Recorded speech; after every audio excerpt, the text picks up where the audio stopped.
So ayan, titingnan natin ngayon yung ating upgrade na Mini Predator. Kaninang 2 PM pa yan nilagyan ko ng hangin. So inobserbahan ko nga siya, titingnan ko ngayon ang time na natin ngayon is malapit na mag alas 2 ng madaling araw. Ito na yung time na matutulog na ako maya maya. Ngayon lang natapos yung yung ginagawa natin. So samahan nyo ako.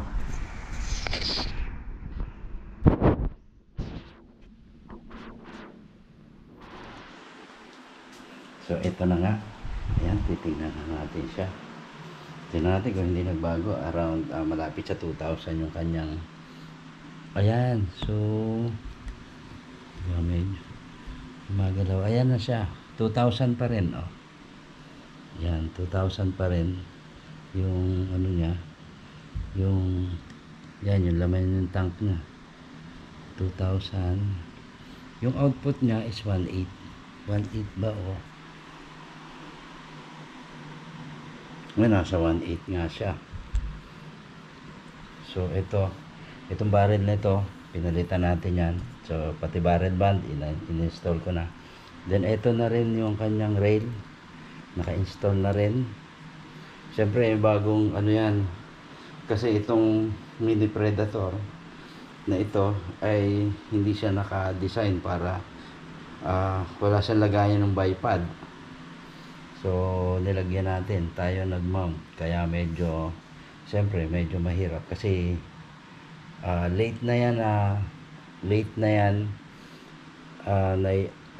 nasabi sa akin na lalagyan ng ano ng bipod, yan, lalagyan ng rail. So ayan na siya. So yun yung output niya, kanina pa yan, 2 PM pa. So itong ayan, itong ano na to, barrel band, isa ano ko na lang yan, freebie na lang yan, hindi na kasali dun sa ano, nilagyan ko lang siya kasi dapat meron para stable kahit papano. So ano pa bang titingnan natin dito? Ayun pala, nakakasa pa rin siya hanggang ngayon. Hindi ko pa inalis yung kasa kasi baka magkaroon ng ano, ng leak kasi nakatulak. Pero sa ngayon tatanggalin na natin yung cock niya. Ano na natin, yan, medyo mahirap kasi sa yan. So hindi na siya nakakak na yan. Tactical, made in Indonesia. Ayan. So siguro tayo na, wala lang yung kanyang stock, butt stock kasi hindi yan sinama. So ayan. So okay naman siya, tuwid na tuwid naman. Dito sa kabila, ayan, tuwid na tuwid naman, pati yung rail. So siguro wala nang masasabi sa atin yung ano nito. Yan, lalagyan na lang natin ng takip dito. Hanapan natin yan ng takip. So ayan, hanggang dito na lang. Ayan, at bukas ulit titingnan natin siya since nasa 2,000 sa ngayon. Dapat bukas 2,000 pa rin. Ito 1,000. May protection pa yung ano nyo, may takip pa. Ayan, bukas dapat 2,000 pa rin. At titingnan ko kung yung output niya is pwede na siya sa ganyang output.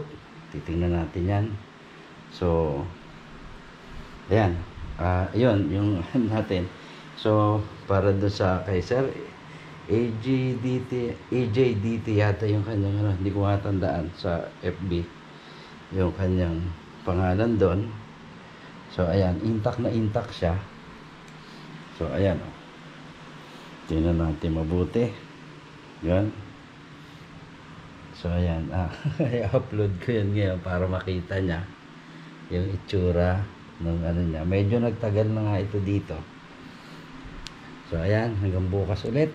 Tuwid na tuwid naman lahat, intact na intact siya. Baba natin dito para makitang maigi.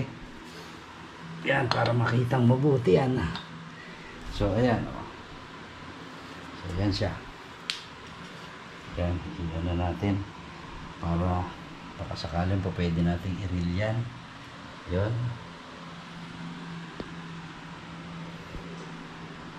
Yan, baka pwede yan sa reels. Ayun, ginaganya lang natin pag magre-reels tayo. So ayan, at panoorin nyo.